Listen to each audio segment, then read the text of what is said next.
തിരുവനന്തപുരം ജില്ലയിലെ ശ്രീകാര്യം കുരിയർക്കോട് ശ്രീകൃഷ്ണസ്വാമി ക്ഷേത്രത്തിലെ വാസുദേവ യജ്ഞത്തിന്റെ 9ാം ദിവസമായ നാളെ യജ്ഞത്തോടനുബന്ധിച്ച് പതിവ് പോലെ സഹസ്രനാമ കോടിയർച്ചനയും ദ്വാദശാഖ പാരായണവും അതുപോലെ നാളെ വൈകുന്നേരം മഹാലക്ഷ്മിക്ക് സർവ്വ ഉപചാരങ്ങളും നൽകി പൂജിക്കുന്ന വിശിഷ്ടമായ ചടങ്ങുണ്ട്.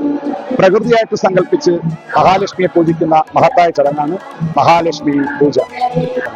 എല്ലാ ഭക്തജനങ്ങളും അത്യപൂർവമായി നിൽക്കുന്ന വാസുദേവ യജ്ഞത്തിൽ പങ്കുകൊണ്ട് ഒരുപാട് ഭക്തജനങ്ങളാണ് അന്യദേശങ്ങളിൽ തന്നെ ദിവസവും ഭഗവാന്റെ ദർശനത്തിനും അർച്ചനയിലും പങ്കെടുക്കാനായിട്ട് ദൂരദേശങ്ങളിൽ നിന്ന് പോലും ഒരുപാട് ആൾക്കാർ എത്തിയിരിക്കുകയാണ്. ഒരു അത്യത്ഭുതമായിട്ടുള്ള ഒരു കാര്യമാണ്, ഒരു മംഗളകാര്യമാണ് ഈ 12 ദിവസം കൊണ്ട് ഇവിടെ നടക്കുന്നത്. ഓം നമോ ഭഗവതി വാസുദേവായ ദ്വാദശാക്ഷരി വിധിയുടെ ഏറ്റവും മഹത്തായിട്ടുള്ള മൂല്യങ്ങളാണ് ഈ 12 ദിവസം കൊണ്ട് നമ്മൾ ഭഗവാന്റെ പാദങ്ങളിലേക്ക് സമർപ്പിക്കുന്നത്. ഈ അത്ഭുതകരമായിട്ടുള്ള അപൂർവമായിട്ടുള്ള ദർശന പ്രാധാന്യം എല്ലാ ഭക്തജനങ്ങളും ഉൾക്കൊണ്ട് ഇതിൽ പങ്കെടുക്കണമെന്ന് ഭഗവാന്റെ നാമത്തിൽ അഭ്യർത്ഥിക്കുന്നു. ഓം നമോ ഭഗവതി വാസുദേവായ.